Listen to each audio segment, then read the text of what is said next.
Yong Tek Lee, sokong Dr. Jeffrey, Parti Nasional tidak harus bertanding di Sabah.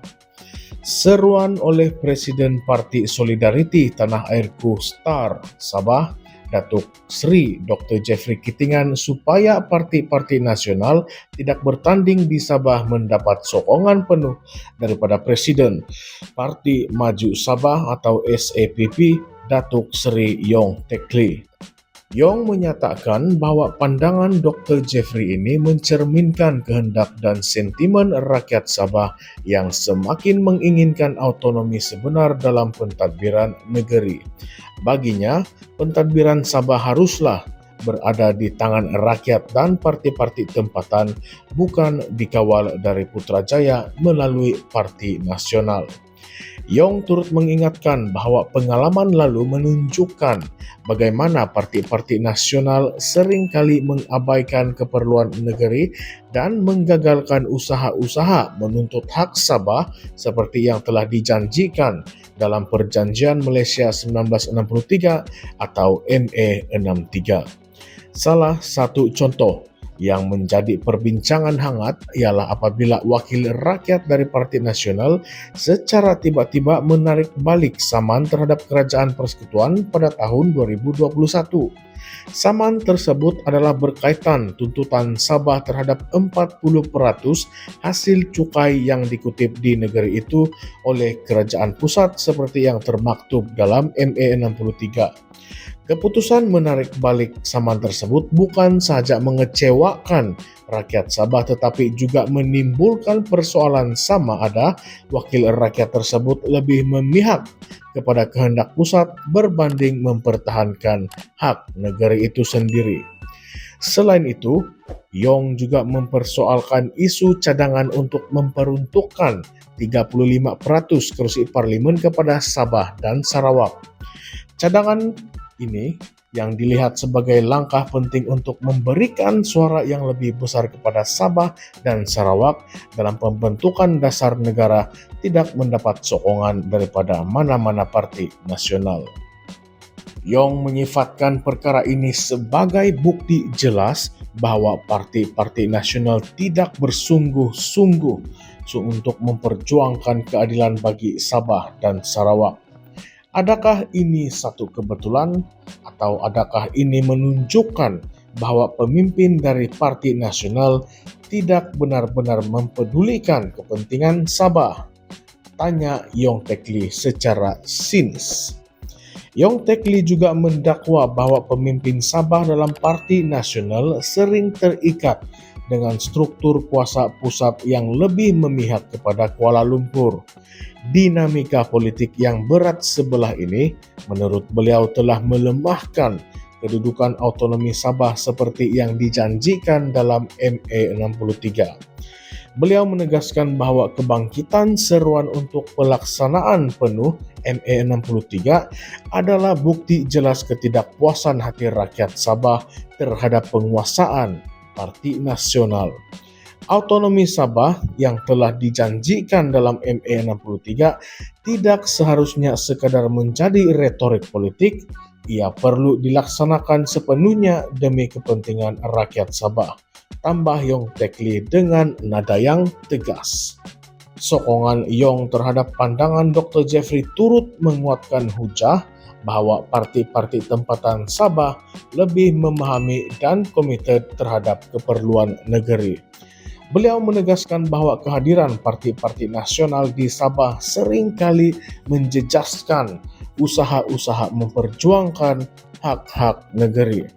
Yong Tek Lee memberikan contoh bagaimana sesetengah wakil rakyat daripada Parti Nasional tidak berani mengambil tindakan tegas kerana terikat dengan agenda pusat.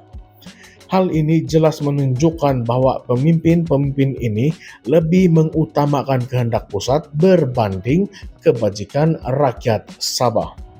Namun, persoalan yang timbul, sejauh mana rakyat Sabah bersedia untuk memberikan mandat penuh kepada parti-parti tempatan jika Parti Nasional tidak lagi relevan di Sabah Adakah parti-parti tempatan seperti STAR, SAPP, atau Gabungan Rakyat Sabah GRS mampu mengambil alih tanggung jawab sepenuhnya untuk memperjuangkan hak-hak Sabah di peringkat pusat?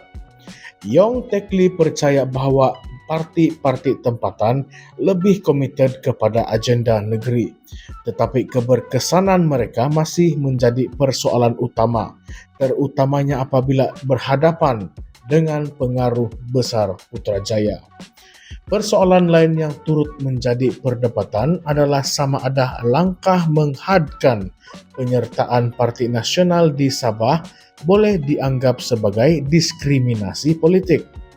Jika Sabah memilih untuk hanya diwakili oleh parti tempatan, bagaimana pula dengan konsep integrasi nasional?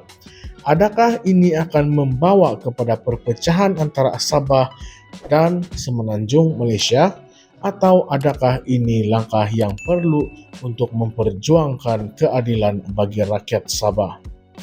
Perbincangan mengenai isu ini turut membawa kepada persoalan sama ada pemimpin Sabah dalam Parti Nasional benar-benar ikhlas memperjuangkan hak negeri.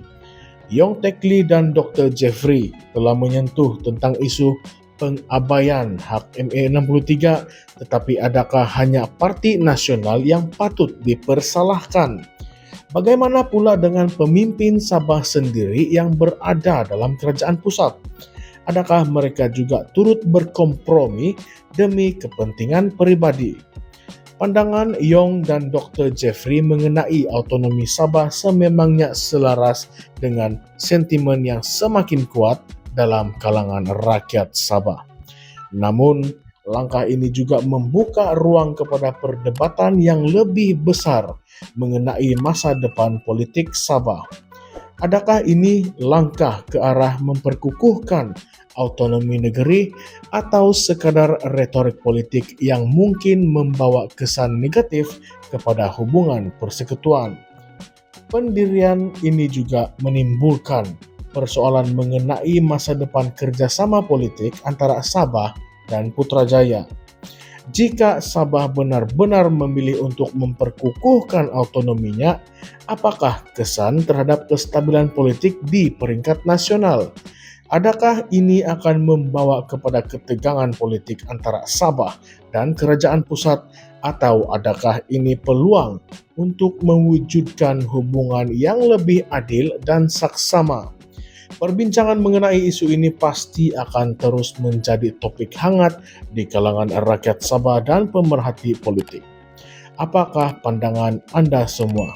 Adakah Parti Nasional masih relevan di Sabah atau sudah tiba masanya untuk Sabah berdiri sendiri? Apakah langkah terbaik untuk memastikan autonomi Sabah benar-benar dihormati tanpa mengorbankan integrasi nasional? Kongsikan pendapat Anda di ruangan komen di bawah, ulaskan pendapat Anda, dan jangan lupa untuk like, share, dan subscribe channel ini Currents View MY. Sekian saja untuk video kali ini. Terima kasih semuanya.